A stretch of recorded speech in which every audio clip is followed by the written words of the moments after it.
olona miisa raika ambin'ny folo no nahiditra amponjamonja maika no ny fikasana ifofony ain'ny filohan'ny fanavaozana sy ny fikasana anongampanjakana ho nitony papan'olalàna eo anivon'ny fitsarana ambaratonga voalohany Antananarivo tamin'ity androany ity. Ny colonel Patrick Rakotomamonjy no nikonkonina sy nanao fandaminana rehetra tamin'izany hoy Rakotoniaina Narindra Naval. Misy ihany koa moa ireo manamboninahitra voaroaroy amin'ity raharaha ity ka isan'izany jeneraly iray efa nidina an-dalambe ka nanio ny fahavononany hanao fanonganam-panjakana ho ihany itony papan'olalàna eo anivon'ny fitsarana ambaratonga voalohany eto Antananarivo tao anatin'ny fanambarana nataony tamin'ity androany ity. Fanampanazavana mahakasika iray.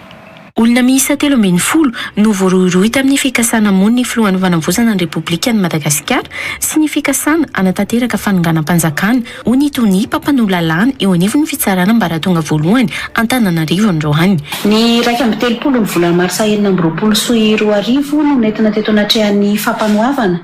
ary natolotra ny mpitsaram-panao famitorana ny olona miisa 13 izay voarohirohy tamin'ny raharaha fikasana ifofony ain'ny filohan'ny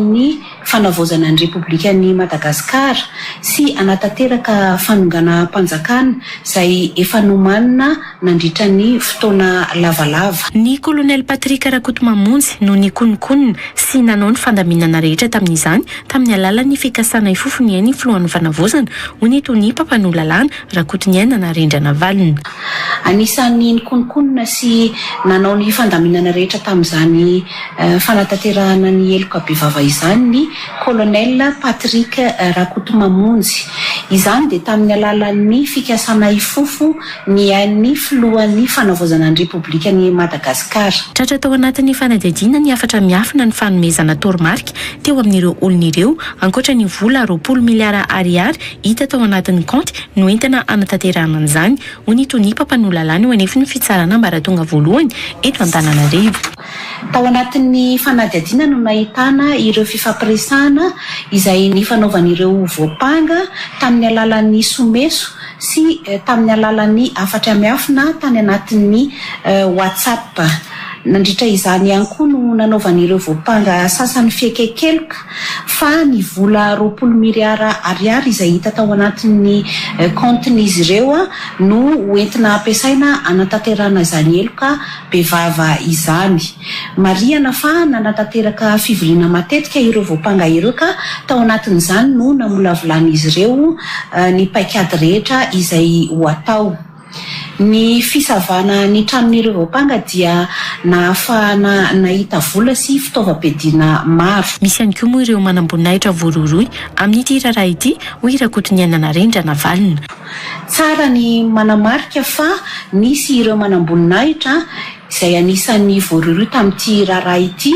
ary ao anatin'izany ny jeneraly iray izay efa nidina an-dalambe ka naneo ny fahavononany hanao fanonganam-panjakana. Nahiditra amponjavonjamaika ny 112 amin'ireo 13 niakatra fampanoavana ny 1 Martsa 2024 lasa teo. Misy amin'izy ireo kosa no mbola karohiny ho nitony papan'olalàna. Fidirana anatin'ny fikambananjiolahy fiazonana fitaovam-piadiana tsy ara-dalàna ary firaisana tsokombakomba moa no vesatra anenjehana an'ireo voaroaroy ireo. Vondrona pandraniny nanao amin'ny zavatra izy tetsy amin'ny le pavé tetsy Atalina renina tamin'ny andron'ny maly misy tompon'andraikitra samy hafa moa zany, misy mpahitoekarena, misy mpanao politika, misy mpandinika ny firaisamon'ny pirenena zany nanao ny renina hoe paneliste zany tao anatin'le izy dia lohevitra kapobeny tao anatin'le izy moa zany dia mbola tsy mivoana amin'le hoe inona ny zavatra fanianana sy nalovan'ny firenena tao anatin'izay ataontsika hoe repoblika efatra ny fandimby izay. Zay zany izy raha ohatra jerena amin'ny ankapobeny ny Constant Revelson dia eto tsika manomboka mikirakira azy finjavatra raha ifarany fotsiny resaka hoe CNI zao somary mampiady hevitra kely ndray satria mandeha fanendrena maro samihafa le fisolotena ny ACC zao nanendriny azy ny firaisamon'ny pirenena nisy fifanjevona kely itsanao fa misy anankiroa voatendry ihany dia ohatrany mandeha ny ady hevitra hoe hijanona amin'ny endriny io zany fa ny olona fotsiny soloina sa manahoana mety ho fipetrana. zany rehetrarehetra zany de akoatran'ny Antananarivo renivohitra moa zany zay manana mpitatana ataontsika hoe miofo moa zany fa tsy tena hoe vaovao miofo fotsiny satria ohatrany hoe sakelika nomy teo ihany ilay mpitatana vonjamaika ny tanàna Antananarivo zany atao ren'ny notification zay nalefan'ny fitsarana mandalo tao amin'ny préfecture n'Antananarivo vokatra ilay didy navoakan'ny conseil d'état tamin'ny 7 volana marsa ny amin'ny hoe amerenana ny fifidianana eto Antananarivo renivohitra miditra miandehibe tsika izy daholo mihitsy de andao zay zany anomboantsika azy lafiny toekarena ihany koa nisokatra omaly ny orina mety mifandraika kely ampolitika ihany ny orinasa magro etsa biorika nanomboana tonga tamin'ny fotoam-bavaka moa zany le izy ny alohan'izay nisy karazana hoe fanokevitra ihany politika almaro lafy mikasika ny hoe orinasa etra sy ny sisa izy daholo mihitsy zany de ahoana eo indrindra tsika izao hoe nisokatra zany ny magro hitatra manerana ny nosy raha ny ministra fa mifampizarana nazy ministra koa any hatramin'ny tamin'ny heriny sy ny androany aloha mbola tsy naheno an'le filazana ohatry ny taloha izay tsy manan'olona ao enganeka mba olona mba mitodika aminy hoe fanavozana ny republika fa raha izay hita hatramin'izay aloha tsy nisy foto-kevitra fanavozana ninina mihitsy 9 taona de ho hitantsika eo mifalehany iny moa le hoe ouverture inyka zay moa no ambony razana tokony hitondra fa de republika ny resaka engane mba hayavantsika ary indrindraindrindra no hoe tanindrana sy avoatany ny tsisy fanafodan'izay inge afa-tsy ny fiombonantsika inona moa le fiombonana io tsy fampevapevana-pony io fa ny faritra samy manana ny fahefana ary masina mifahefana tandrify azy de zay no miombona ao Madagasikara iny zany ohatran'ny maivamaivana foana am'ty adihevitra be ty hoe fanavozana fanovana sy ny sisa zary ianao raha maheno hoe ny fahefana isaky ny faritra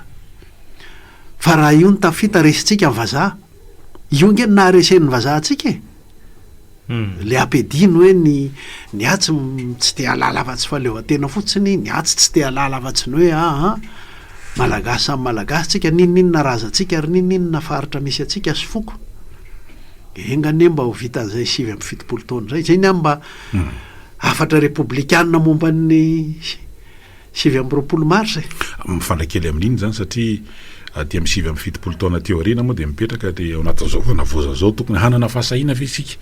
resahana foana hoe anapaka tadipotra amin'ny mpanjana tany zany le resahana ny ancien ohatrany hoe puissance coloniale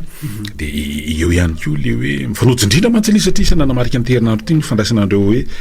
toy ny fampitaovana mifanomezana avy amin'ny rosianina de le farany teo zany nazo an'ilay fiara mifono vy miaraka amindreo ataontsika hoe kojakoja ho an'ny tafika ny folo andaa de ampifandraisiny olona zany hoe zay kosa tsika vao mba hoe aona re zany mba afaka mba velabelatra ny tratra zany kalenga mpanolotsainao amin'ny PRRMO ke manebaka tsy ampafirin'ny efa nataon'ny rosianina fahadidiratsiraka teo izy tsy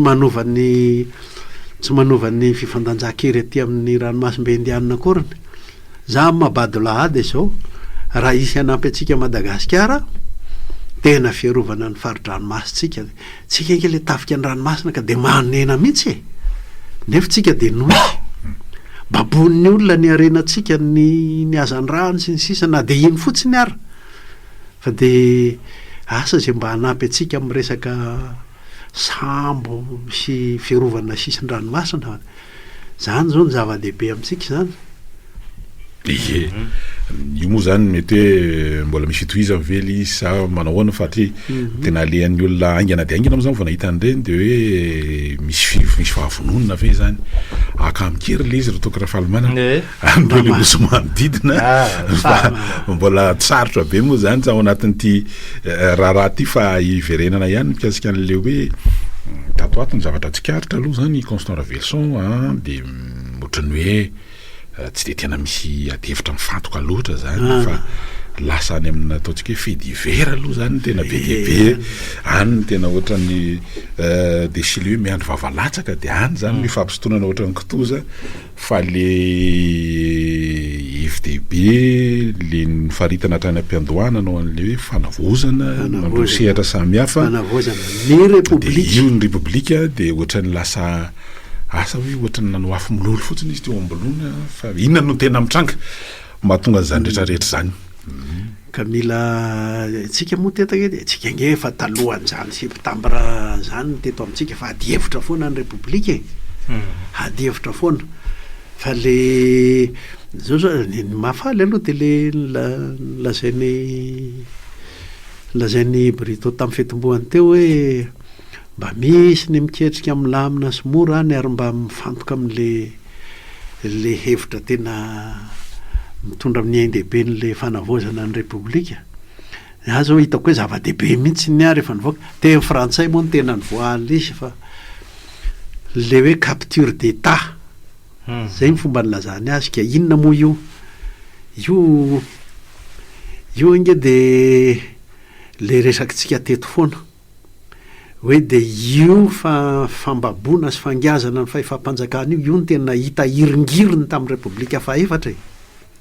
tena hita iringiriny mihitsy manomboka any amin'ny fifidianana vazaha kely de tsisy hevitra fa tsy maintsy fodina ary de azy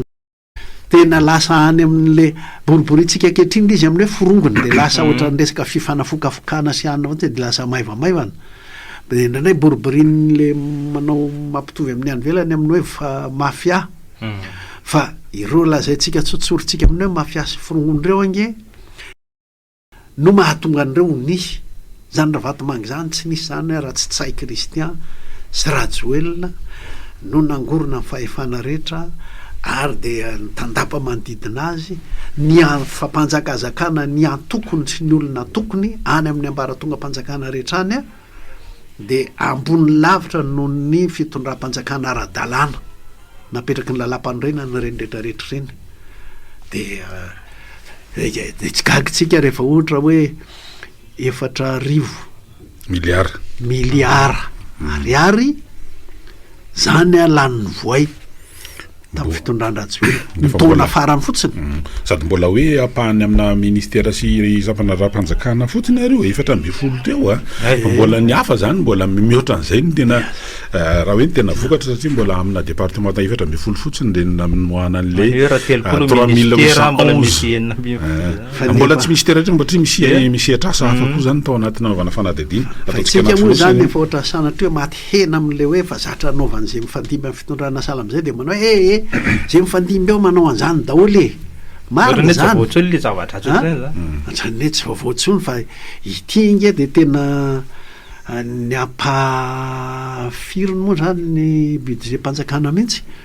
tsy efa ampaefatra ny budget mpanjakana mihitsy raha vola tokony ampiasainao antsika menakavy zany avy amin'ny heripontsika raha misy ariary-efatra ny ariary lasany daholo de any iny de lan'ny voay araky le fitenenana ka izay ny tena zava-doza eo anatrehan'izay itsika ohatra sanatria efa maty hena satria efa zarin'le république mifandimby am'izay fomba zay fa zao no tena raha lehibe izy tsika vahoaka ao anatrehan'izany ny fonctionnaire madinika ny mpiasa-panjakana madinika ny mpandraraha tsotsotra mitrosona matany mihitsy de le firenena io izy hoe faran'izay mahantra eto ambonin'ny tany io zay ny vokany fa ry zareo indray faran'izay mpanan-karena ambonin'ny tany de asa isanao indray zay hoe ory avamanana ve raha velosony natao am'ty topo radio ty sa ory avamanana ve zany sy be felonana ve zany zay le problème sa hoe tena enao mihitsy napahoriana sy ataony mitrosona matany zay ny nampiasana n'le fangorona pahefana eo amin'izy menakavy de averiko zany za aloha na tsy ny fampiarahantsika mialoha ary raha de mideran'le fandiniana sy famakafakany fomba manomboka mitodika any amin'le hoe le ataon'zareo capture d'état ngamba ny ahatonga an'iny tena ho tsapany vahoaka any amin'ny ambaratonga rehetra any midina any amin'ny faritra midina any amin'ny commune midina hatrany amin'ny fokotany satria de atrany rehetrarehetra any enge de misy mpanjaka kely napetrany daholo mihitsy zava-dehibe iny loha hevitra iny nisy fangatana natao Madagasikara mikasika ny hoe resaka capture d'etat tany amin'ny cour pénale internationale hoe ampidirana isany hoe eloka be vava iresaka apontsy misy an'izany zavatra mitranga zany de gaga ihany aloha amin'ny lafiny anankiray hoe vahoana no tonga am'izany nefany voamaly hoe tena ohatrany hoe Madagasikara ray vohatra no miara amiroatra zany vao 10 taona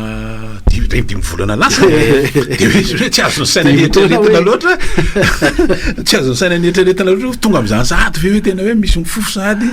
ny ain'ny filohan'ny fanavozana ny repoblika raha ohatra ka le tena le hoe enthousiasme tena le hoe fientanam-po sy ny etsetratsetra am'le hoe andro-danana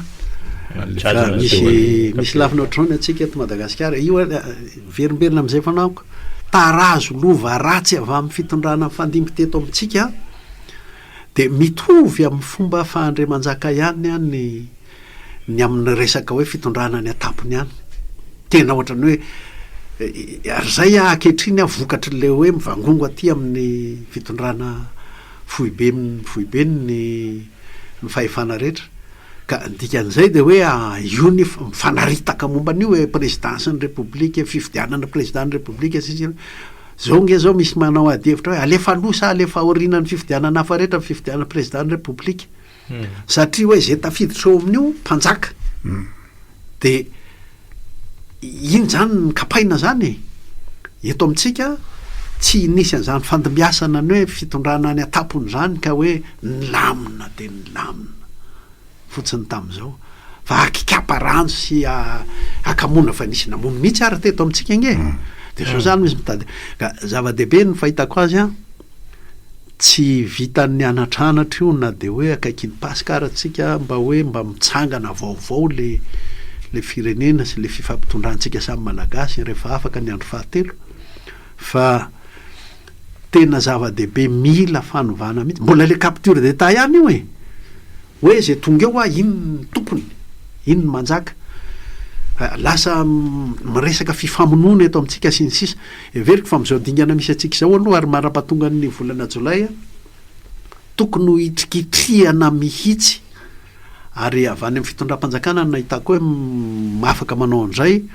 ny ministera ny kolotsaina ny ministera le ministera hoe momba ny fanavoazany ity zany tokony hanitrikitrika mihitsy no hoe fanavozana ny repoblika zao ka tsy any amin'ny mifamono no ady tsy any am'le mifamonona raha mbola io le mifamono sy mifandraondraona io de mbola ady rembony anareo fa raha tena hoe hanavao an'ity firenentsika ity de tena le ady hevitra sy ny fanomanana masaka tsara ny fikonan-do-pirenena alao azava ny malagasy rehetra le hoe fanavozana ny repoblika alao izy ady hevitra momba an'izany alao omena ny sujet ozy ny mpanao faladinana mazava tsara ny ady hevitra de anjaran'ny pray-firenena miady hevitra fa ratsy zany de hifamona ao atapony eo asitsika dokam-barotra kely aloha ary hitaina kely de miomana ihany koa sady fampimanana ny mpieno azy andray anjara ao anatin'ity fiarahana amin'ity anio ity